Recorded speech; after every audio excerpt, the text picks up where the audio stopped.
lá de São Bernardo, sejam bem-vindos. O meu nome é Lucas, eu sou o presidente da Liga. A professora Júnia, ela é coordenadora da Liga, junto com o professor Luiz Gustavo, e é professora da matéria de primeiros socorros aqui. Então, hoje a gente vai falar um pouco sobre os distúrbios do potássio, né? Então, eu vou começar fazendo Dá um ok aí se tiver. Tá todo mundo escutando? Professora, tá me escutando? Agora eu estou melhor. Eu coloquei o fone de ouvido e melhorou. Ah, então beleza. Então, professora, vamos organizar naquele esquema. Eu vou falar um pouco sobre a questão de fisiologia, só para a gente introduzir esse assunto. E depois Tá, a senhora parte para a parte de apresentação clínica, os exames e o manejo desse paciente. tá bom? Beleza. Então, eu fiquei com essa missão aí de falar um pouco da fisiologia, só para a gente relembrar. A professora me deu esse castigo aí. Castigo Então, não. Ué, é, seu presidente está pensando que é fácil só eu falar? Não, senhor. Você tem que participar também, ué. então vamos lá. Vou falar um pouco sobre essa questão da fisiologia mesmo do potássio. Eu não sei como tá, quais são os anos que a galera tá aí, primeiro, segundo, terceiro, quarto, não sei. Então vamos só para a gente alinhar as coisas. Então vou falar um pouco sobre a questão da fisiologia em si. É, quem é o potássio, né, no nosso dia a dia? O potássio é aquele íon da família 1A que a gente tinha no cursinho, que era os metais alcalinos, né? Lá na tabela periódica, família 1A. No organismo, o potássio, onde que ele vai estar? O potássio ele é um íon preferencialmente intracelular. No organismo, ele predomina no meio intracelular. Só que ele predomina no meio intracelular às custas da bomba sódio-potássio ATPase, né? Que ela vai trabalhar às custas de energia para fazer com que, contra um gradiente de concentração, ela coloque esse potássio lá no meio intracelular.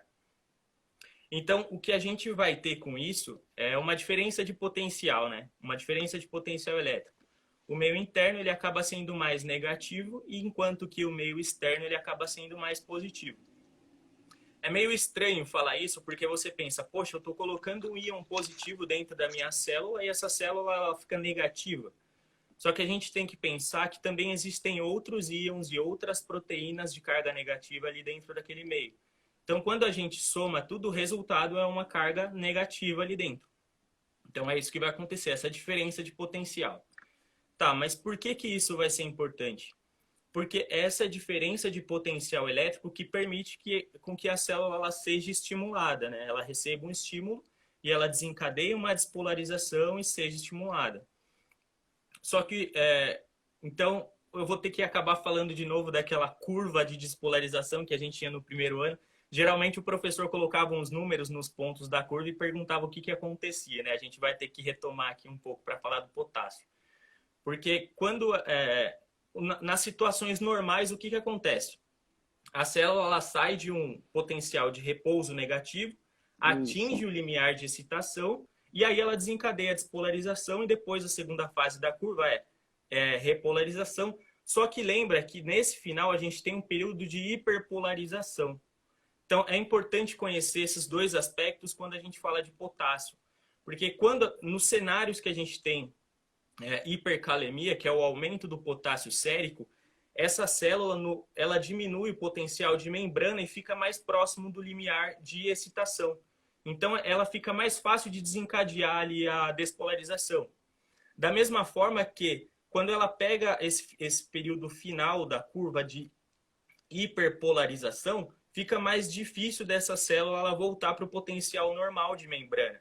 Então, o que acontece? É uma célula que ela fica mais fácil de se despolarizar, então ela fica hiperexcitada, só que ao mesmo tempo ela tem dificuldade de se repolarizar. Então, o professor, eu só vou fazer um spoiler aqui, né? Se ela tem dificuldade na repolarização, pensando nas ondas do eletrocardiograma, então a gente deixa a galera pensando, né? Qual a onda do eletrocardiograma que mostra para a gente a repolarização? Que vai ser essa onda que vai se mostrar alterada no final disso. O organismo tem mecanismos fisiológicos de regular essa hipercalemia. Ou ele manda esse potássio embora, ou ele coloca de volta dentro da célula. Pensando em mandar esse potássio embora, a gente pode ter os mecanismos tanto gastrointestinais quanto renais. Renais, quando a gente fala em mecanismos renais, tem que lembrar lá da porção distal, né?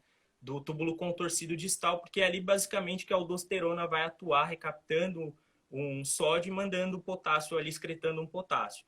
Já sobre os mecanismos em que a gente não tem essa excreção, a gente só redistribui o potássio, aí a gente pensa nos mecanismos da insulina e nos mecanismos beta-adrenérgicos também. Conhecer tudo isso vai ser importante para a gente ter noção dos tratamentos, do manejo desse paciente que agora a professora vai falar. Porque nem sempre o indivíduo ele consegue restabelecer esse mecanismo fisiológico. Então, esse paciente vai ter as manifestações clínicas que a gente vai precisar saber solicitar um exame adequado e fazer o Via de manejo regra, dele. o paciente Então, sente agora eu muito passo essa mal. bola aí para a Ele tem um mal-estar professora, muito fala um grande, pouco ele pode como que sentir esse paciente palpitação. ele se apresenta, professora, esse Esse paciente com mal-estar, ele hipercalemia. acaba levando o paciente até o pronto-socorro, né, onde ele dá entrada aí com esse quadro.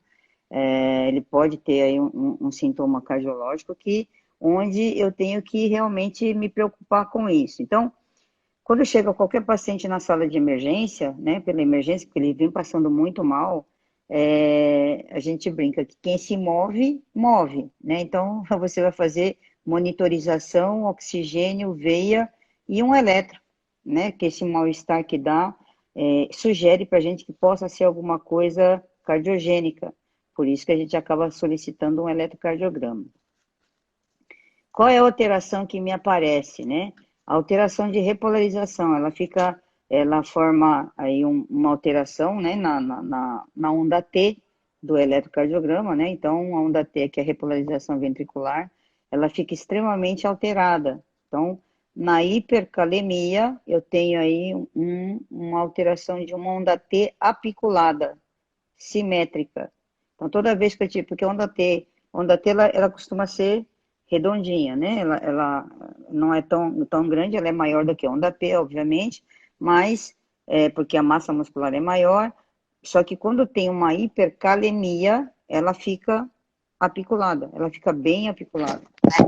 Quanto mais apiculada, mais preocupante essa hipercalemia. Então, eu tenho que lembrar, se eu fiz um eletro e tenho uma hipercalemia, uma onda T apiculada, eu preciso lembrar do potássio, tá? Isso é uma coisa que não dá para esquecer. Uma isquemia miocárdica também pode dar onda T apiculada, tá? Só que ela é um pouquinho mais rápida, né? Mas, via de regra, onda T apiculada, a gente obrigatoriamente tem que entrar aí, tem que lembrar da hipercalemia. Por que é calemia, não hiperpotassemia, né? Hoje em dia a gente chama de hipercalemia mesmo. Não pode confundir com hipercalcemia, que é aumento do cálcio, tá? Então, a hipercalemia é quando tem o potássio, porque o potássio é K+, né? Tá bom? Então, para começar a acostumar com a nomenclatura. Então, toda vez que o paciente chega com mal-estar na sala de emergência, vou colocar monitorização, então verificar o traçado eletrocardiográfico, a pressão arterial não invasiva, faço oximetria de pulso, né?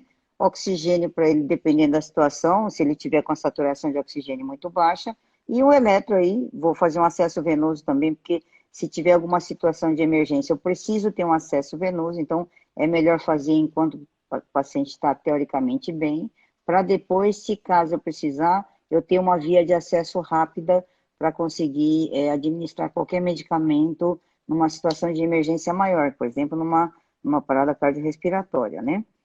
Professor, ali E no momento da gente tirar a história clínica, nesse momento de entrada, quais são as comorbidades que a gente precisa ter maior atenção que podem desencadear esse distúrbio?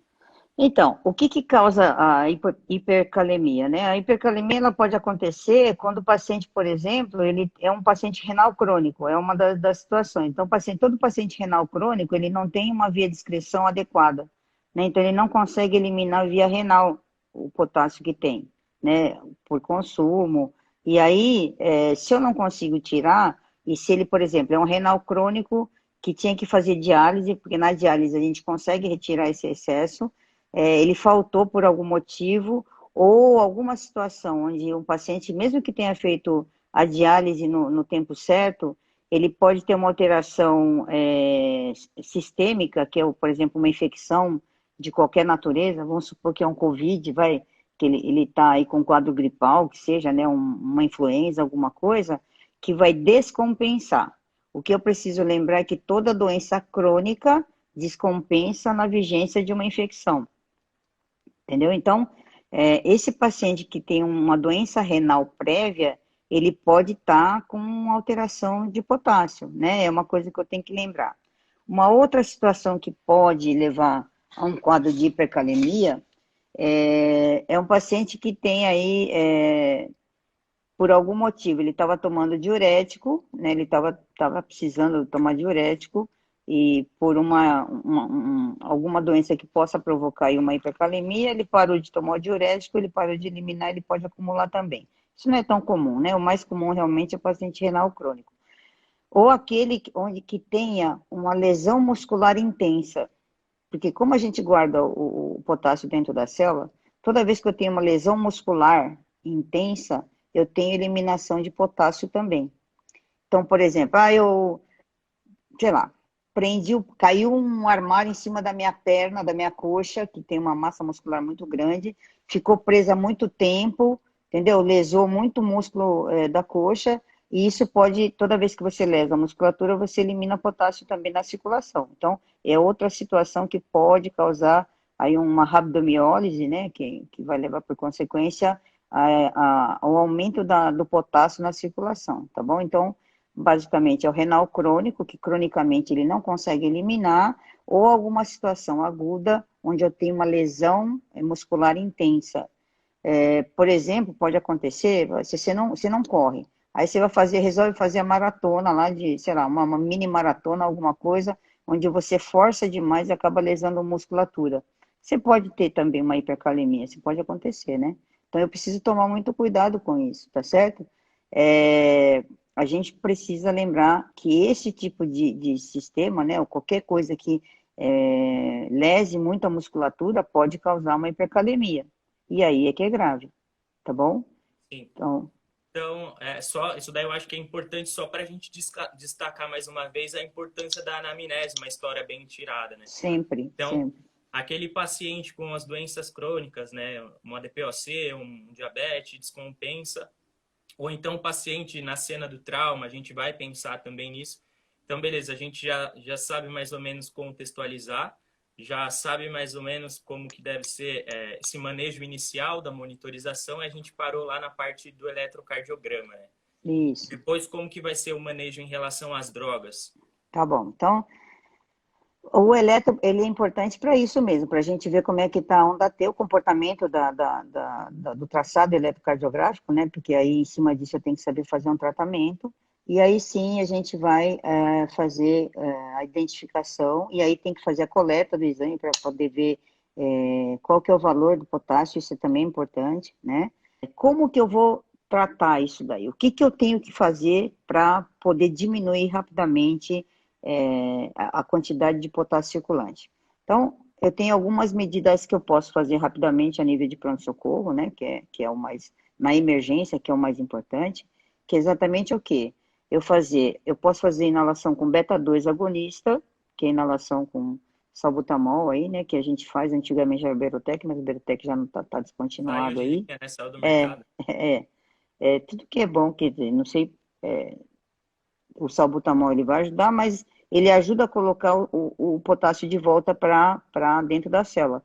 Por isso que quando eu faço muita inalação, então paciente que está com broncoespasmo muito intenso, que a pessoa fica fazendo repetidas vezes a inalação, eu também preciso me preocupar com potássio, porque a hipocalemia também é complicado, né?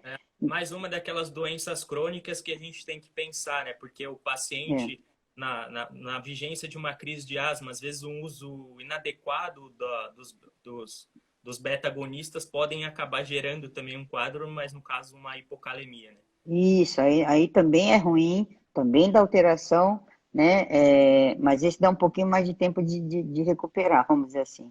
Né? A hipercalemia, que ela é um pouquinho mais grave, tá? Então, nessa situação que eu tenho uma síndrome compartimental, eu preciso pensar também. Se for um caso onde o paciente seja renal crônico, aí será que vai funcionar? Então, qual que é o meu pensamento? Eu preciso tirar o potássio da circulação e devolver para dentro da célula, certo? Então, a inalação ela é super rápida de você preparar. Você pega lá um aparelhinho, coloca o sorinho lá e a medicação, põe para ele inalar, você começa a ter retirada, então, para tentar diminuir. Mas só isso não é suficiente, né? Então, o que que eu tenho que pensar? Eu posso fazer também um exfoliante. O que que é um exfoliante?